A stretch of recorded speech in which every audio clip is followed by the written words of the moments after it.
अस्सलाम वालेकुम या अली मदद। बोलू तू इते? हाँ संगत, अज सोचुम त संगत के सयूं खाराए तो अचां, तो इन जे लाइ आयुसि।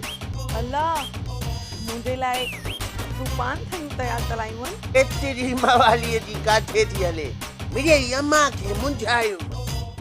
उहो वली तीअं?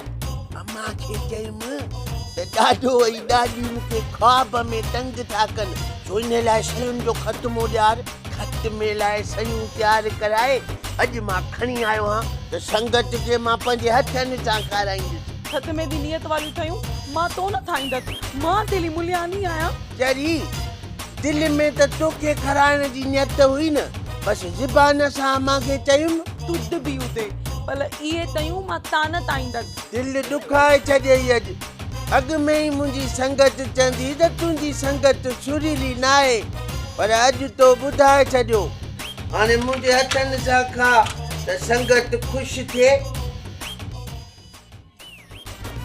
हाँ हाँ हाँ हाँ ये छा पोपरी, हिन निभागे के तो घर में अंदर किया अचण ॾिनो? मरी मौलाना पुट ओचितो एफसी जो छापो ॻाल्हि खे ठाहिण जी कोशिश कर, न त ही दर हमेशह लाइ बंदि थी वेंदी। वाह, तू हिते कंहिंजी इजाज़त सां आयो आहीं? असल में मासी भंग जी थोड़ी लप सवाई लगी वई, तो वञा मसीत ॾे पियो, दर दिलबर जो खुली वियो। बस हाणे बस, घणो ताप न। ॿीहर जे हिते आयो आहीं न, अहिड़ो बुछड़ो कंदीसांइ जो घर बि हथ न ईंदई।